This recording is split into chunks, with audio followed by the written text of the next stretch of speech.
Good evening students, welcome to Sarva Prathama पाठशाला।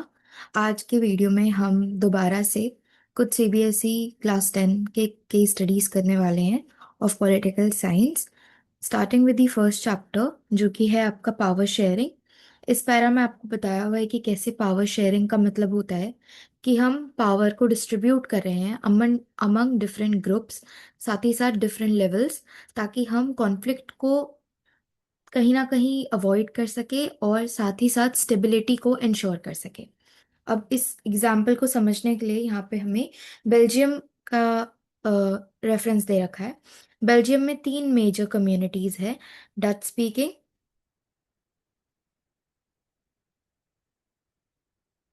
Dutch speaking, then there French and German speaking community.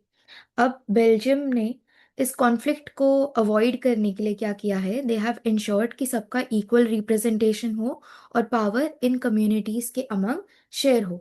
सो आपसे पहला question जो है वो पूछ रहा है कि name the communities living in Belgium.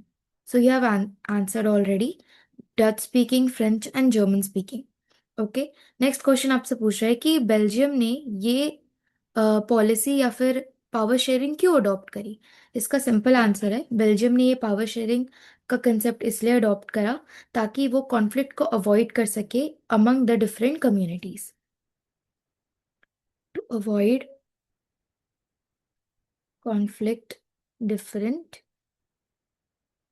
Communities. Next question था आपका, how did the constitution ensure equal representation. किस तरीके से कॉन्स्टिट्यूशन ने इंश्योर किया कि ये डिफरेंट कम्युनिटीज को इक्वल रिप्रेजेंटेशन मिलेगी। या आप इधर देखिए तो इस लाइन में आपको आंसर मिल जाएगा, the constitution ensured equal representation of different communities in the government and gave special power to the state government. अब बेल्जियम में काफी सारी स्टेट्स ऐसी थी जहाँ पे जो रेशियो है Dutch speaking, French speaking and German speaking का वो इक्वल नहीं है। कोई कम्युनिटी माइनॉरिटी में है, कोई मेजॉरिटी में है।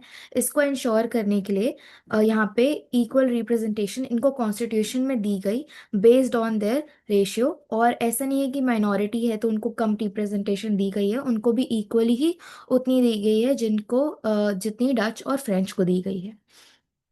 नेक्स्ट पे हम आते हैं, what was the result. Result ये था कि ये जो पावर शेयरिंग का पूरा कंसेप्ट इन्होंने अडॉप्ट किया है, इससे इनका peace, maintained peace as well as stability.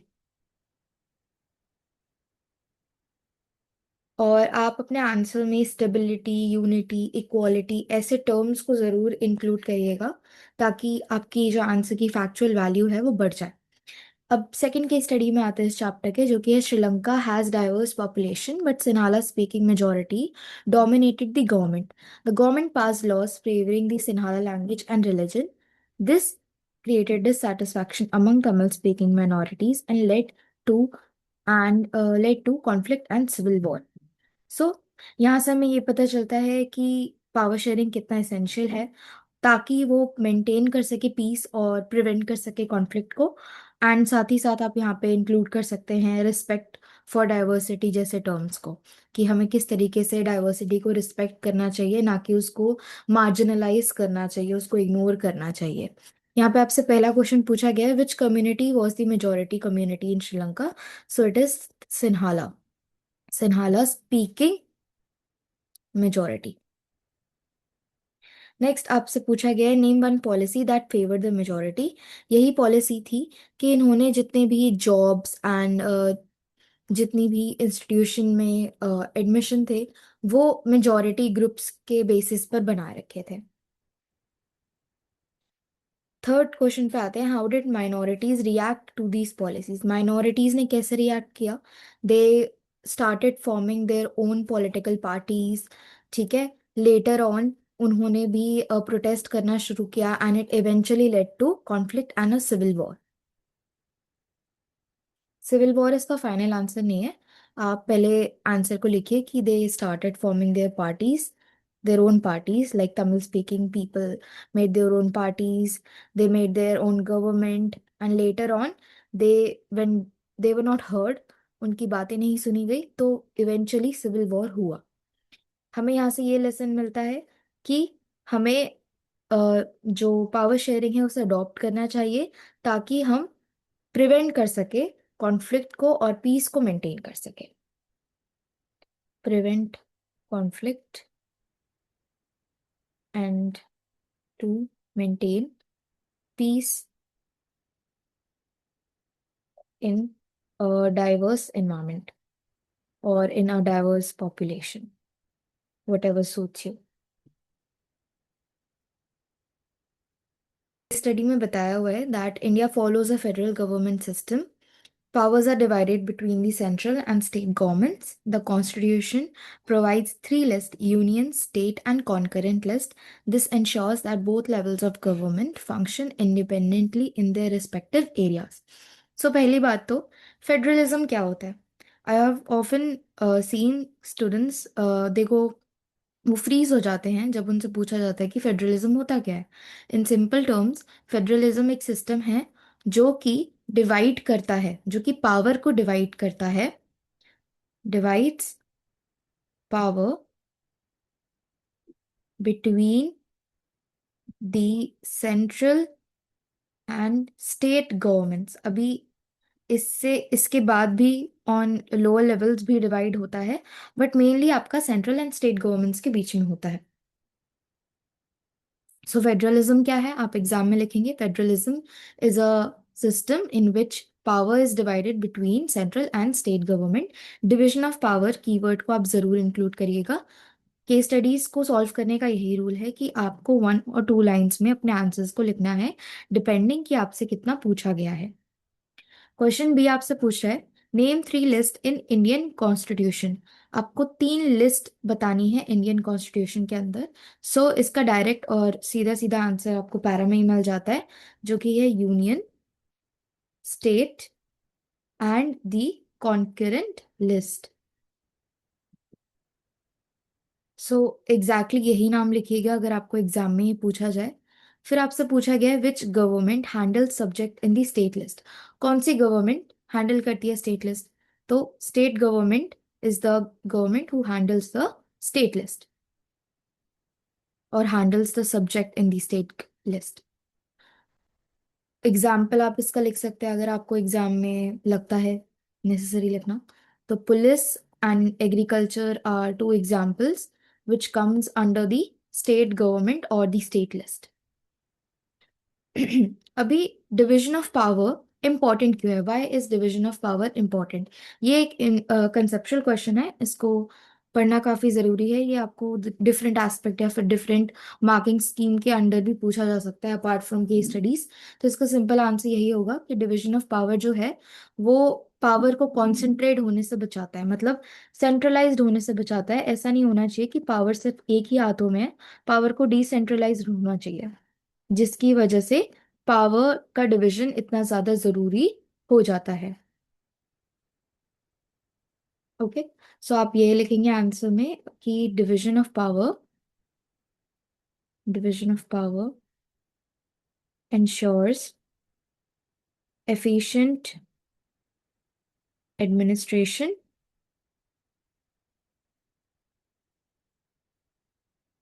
and prevents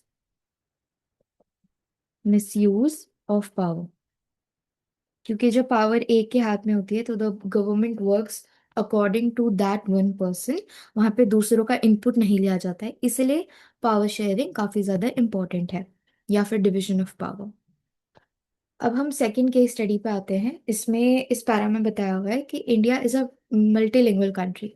to promote unity, the constitution recognizes several languages. States were formed based on linguistic differences, which help people feel respected and included.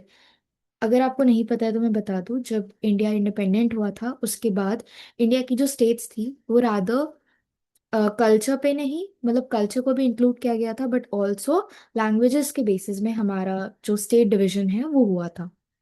अभी यहाँ पे पहला question आपसे पूछा जा रहा है, why were states reorganised in India. States को क्यों रीऑर्गेनाइज्ड किया गया था? क्योंकि हमें यहाँ पे उनकी लिंग्विस्टिक डाइवर्सिटी को रिस्पेक्ट करना था, to respect linguistic diversities. Okay, even अगर हम ट्राई करते हैं कि एक कल्चर के लोग एक ही जगह पे हम पुट कर देते हैं विदाउट कंसिडरिंग कि वो क्या लिंग्विस्टिक बैकग्राउंड रखते हैं, देन इंटरैक्टिव या फिर इंटरैक्शन करना लोगों के लिए मुश्किल हो जाता, सिविलाइजेशन वहाँ पे मुश्किल हो जाती। States were reorganized to recognize the linguistic diversity and promote unity। आप ये भी इंक्लूड कर सकते हैं।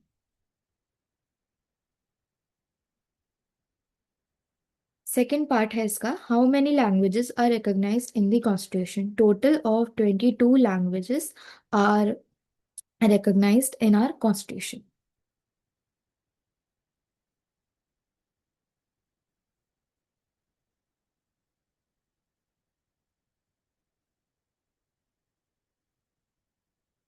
So, coming to the next question, how does linguistic recognition promote unity?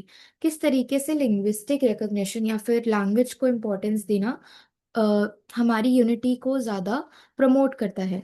सो जब लोग एक दूसरे की लैंग्वेज को रिस्पेक्ट करते हैं, they feel included and respected. Okay, so recognition of languages promote unity by respecting diversity.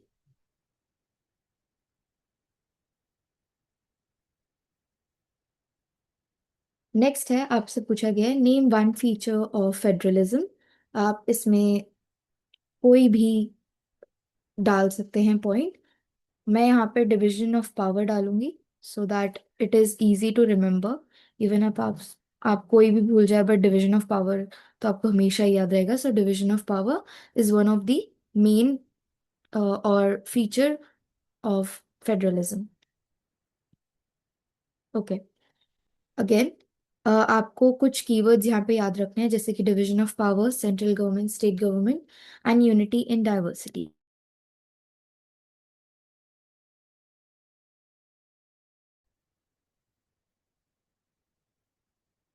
So, starting with our third chapter, gender, religion, and caste. पहली case study बता रही है, women in India have historically faced discrimination in education, employment, and political participation. However, movements and laws have helped improve their condition.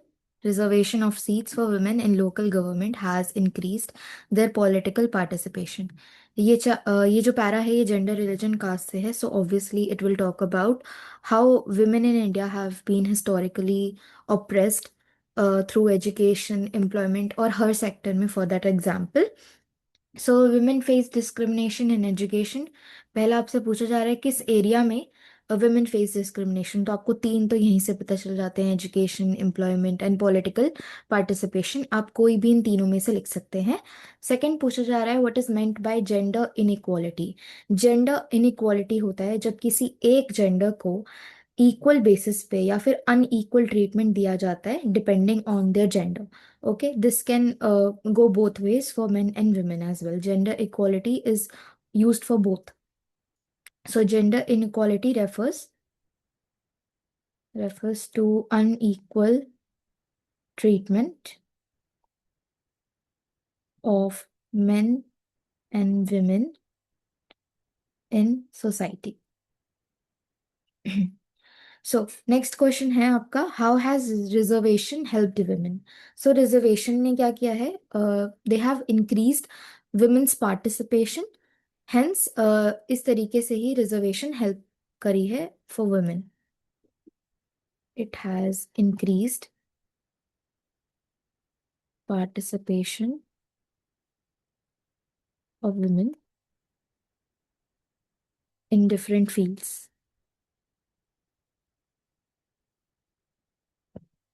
Next आपसे पूछा है name one step taken to improve women status. So आप यहाँ पे reservation लिख सकते हैं और साथ ही साथ कहाँ पे रिजर्वेशन इन लोकल गवर्नमेंट, इन स्टेट गवर्नमेंट्स और इन सेंट्रल गवर्नमेंट्स, आप कोई भी यहाँ पे एग्जाम्पल लिख सकते हैं। रिजर्वेशन क्योंकि हमें पैरा से रिलेटेड लिखना है, so try to be as close to the case study that have been given to you. Second case study पे आते हैं, India as a diverse country with many religions and caste. Many religions and caste, and the Constitution guarantees equality and prohibits discrimination. However, caste based inequalities still exist in society? पहला question आपसे पूछा जा रहा है। पहले तो मैं ये बता दूं कि पैराग्राफ में क्या है। इंडिया एक डाइवर्स कंट्री है, यहाँ पे काफी रिलीजन और कास्ट है। कॉन्स्टिट्यूशन सबको इक्वालिटी गारंटी करता है और उनको डिस्क्रिमिनेशन होने से बचाता है, प्रोहिबिट करता है कि डिस्क्रिमिनेशन उनके खिलाफ नहीं होना चाहिए। पर फिर भी कास्ट बेस्ड इनइक्वालिटीज हमारी सोसाइटी में आज की डेट तक एग्जिस्ट करती है। पहला क्वेश्चन है, what does the constitution guarantee to all citizens? The constitution guarantees equality and prohibits equality to all. इसका यही आंसर होगा, द कॉन्स्टिट्यूशन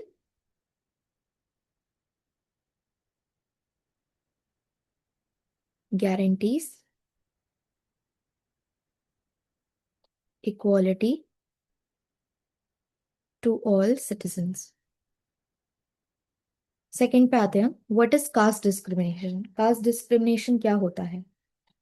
बेसिकली किसी को ये जानकर कि वो किस कास्ट से बिलोंग करते हैं, जब हम उन्हें एक डिफरेंट पर्सपेक्टिव या फिर डिफरेंट पॉइंट ऑफ व्यू या फिर डिफरेंट एस्पेक्ट से ट्रीट करने लगे, तो वो कास्ट डिस्क्रिमिनेशन होता है।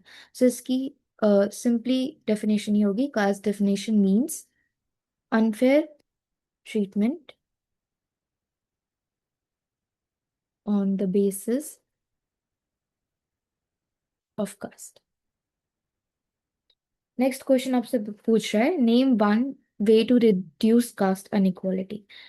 Simple answer, to ensure that every, जहाँ पे भी ये हो रहा है वहाँ पे इक्वालिटी आए। Equality ensures fairness and justice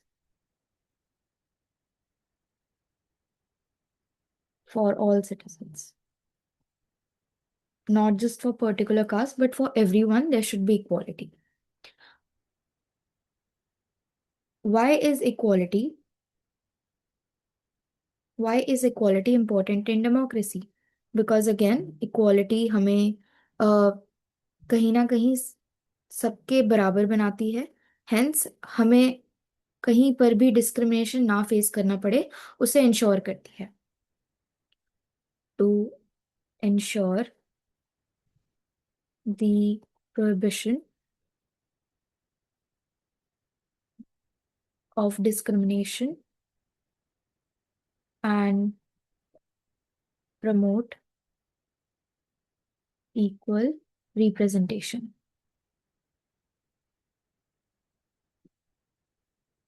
in a country। That's it।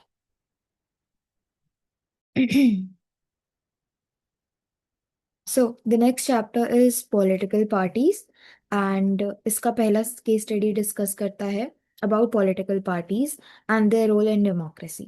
So political parties play an important role in democracy। They contest elections, form governments and make policies। Without political parties, democratic governance would not function properly।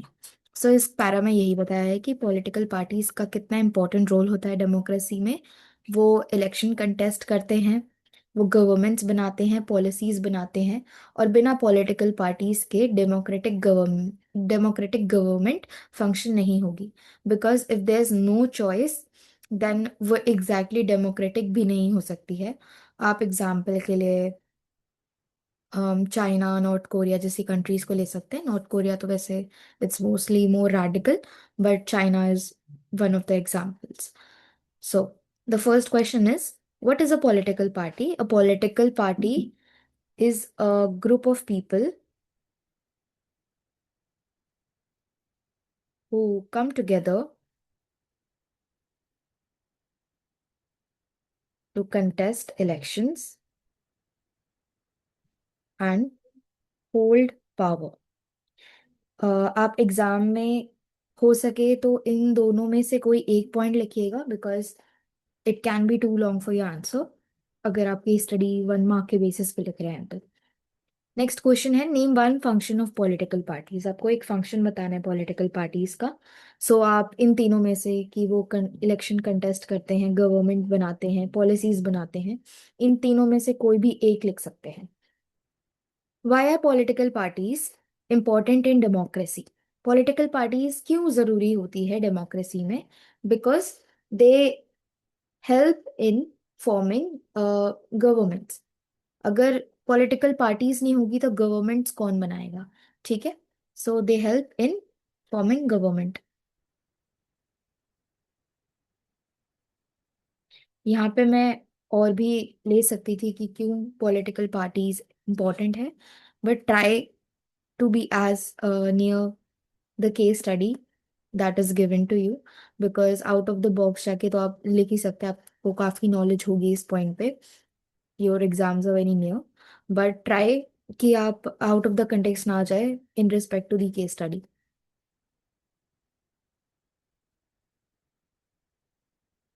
Fourth है, what role do parties play in elections, कि parties का क्या role है elections में। तो इसका correct answer होगा कि वो कैंडिडेट्स को सेलेक्ट करते हैं और वो इलेक्शंस को कंटेस्ट करते हैं। ठीक है, और वो ऑपोजिशन के साथ कहीं ना कहीं कंपटीशन बढ़ाते हैं। आप ये भी पॉइंट लिख सकते हैं, तो तीनों में से कोई एक और दो, you can go as far as I know. So they select the candidates,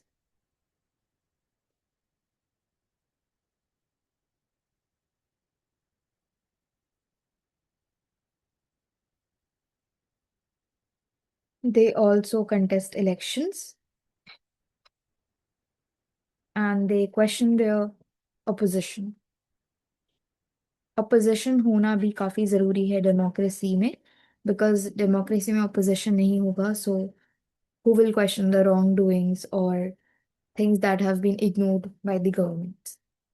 case study two पे आते हैं। केस स्टडी टू बता रही है, India has national and regional political parties. National political parties operate across the country while regional parties focus on specific states. Both types play important role in representing people's interest. Okay, so ये specifically national और regional parties के बारे में बात कर रहा है ये पैरा, एंड दोनों ही काफी इंपॉर्टेंट है, उस चीज के बारे में भी बता रहा है। पहला क्वेश्चन है, नेशनल पार्टी क्या होती है? National party operates across a country, across the entire country। For example आप यहाँ पे कांग्रेस, बीजेपी, ठीक है, और जो भी और पार्टीज हैं उन सबके एग्जाम्पल्स को लिख सकते हैं। रीजनल पार्टी, रीजनल पार्टी में आप लिख सकते हैं parties that operates in a particular state, particular state और रीजन। बहुत सारी पार्टीज, आप कोई भी नाम लिख सकते हैं, आप आम आदमी पार्टी का भी नाम लिख सकते हैं, ठीक है, और भी काफी पार्टीज हैं, you can write them. Name one national party in India. आपको एक नेशनल पार्टी का नाम बताना है, सो ट्राई कि आप एग्जाम में ये एब्रीविएशंस ना लिखे। अगर आप बीजेपी लिख रहे हैं तो एक्सपैंड करिए उसको भारतीय जनता पार्टी, और अगर आप आईएनसी लिख रहे हैं तो उसको भी एक्सपैंड करिए, इंडियन नेशनल कांग्रेस। फिर आपसे पूछा है, why are regional parties important? Regional parties क्यों इंपॉर्टेंट होती है? बिकॉज वो रीजनल इंटरेस्ट बताते हैं। ठीक है, अब मान लीजिए कोई पार्टी या फिर पार्टी के मेंबर अगर उस एरिया से ही बिलोंग नहीं करते, तो वो उस एरिया को किस तरीके से रिप्रेजेंट करेंगे?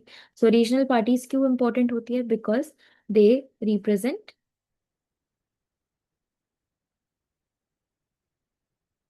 Regional interest. रीजनल मतलब उस जगह, उस पर्टिकुलर जगह के इंटरेस्ट। सो अब आते हैं हमारे लास्ट चैप्टर पे, जो कि है आउटकम्स ऑफ डेमोक्रेसी। ओके, पहली केस स्टडी इसमें डिस्कस कर रही है, democracy ensures that people have the right to vote and choose their leaders. It promotes equality, freedom and dignity. Democratic governments are accountable to people. Democratic governments जो होती है, क्योंकि वो लोग ही बनाते हैं, तो वो किसको जवाब देने के लिए रिस्पॉन्सिबल होंगे? लोगों को। सो डेमोक्रेसी क्या है? Democracy is a form of government where people elect, where people elect their own leaders। आपको एक फीचर बताना है डेमोक्रेसी का, काफी है, इधर ही दो दे रखे हैं वैसे तो, पैराग्राफ में से ही चूज करिए। सो हम ऑलरेडी लीडर्स वाला तो लिख ही चुके हैं, राइट टू वोट वाला। अब आप यहाँ पे चूज या फिर सॉरी, राइट टू वोट लिख सकते हैं यहाँ पे आप। People have the right to vote. Next आते हैं हम थर्ड क्वेश्चन पे, why are democratic governments accountable? Democratic governments क्यों अकाउंटेबल होती है? Because people elect them. Because people elect them. Last question पे आते हैं, how does democracy promotes dignity? ये काफी इंपॉर्टेंट क्वेश्चन है, ये आपको डिफरेंट मार्किंग स्कीम में भी पूछ सकते हैं, बट यहाँ इसका सिंपल आंसर होगा कि democracy gives equal rights to all citizens, और जब सबको इक्वल अपॉर्चुनिटी एंड सबको इक्वल रिप्रेजेंटेशन दी जाती है तो सबकी डिग्निटी एंड रिस्पेक्ट बढ़ती है। ठीक है, सो इस तरीके से डिग्निटी या फिर डेमोक्रेसी डिग्निटी सबको देती है।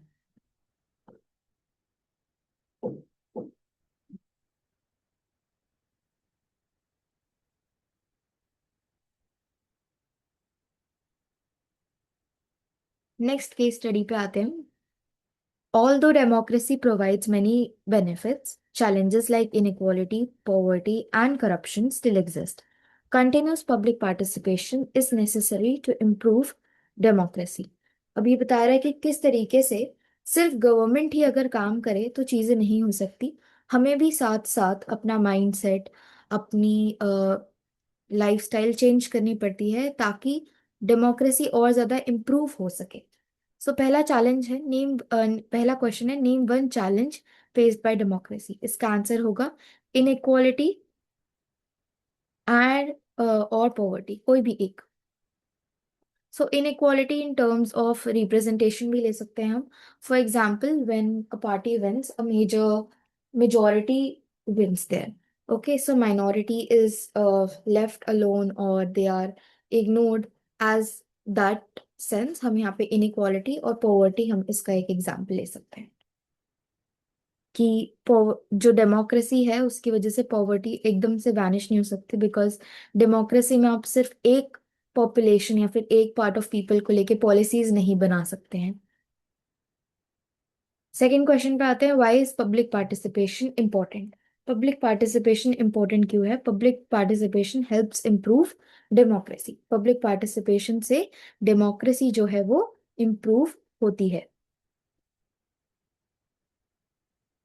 नेक्स्ट क्वेश्चन है, how can citizens improve democracy?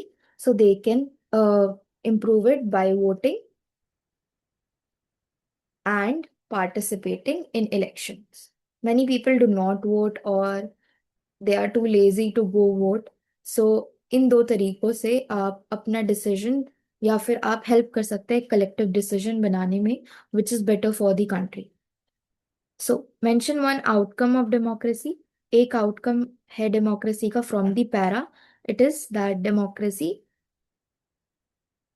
Promotes equality. So, students, that is it for your video about the case studies on political science class 10. If you like this video, please like this video and as well as subscribe to our channel. Thank you so much.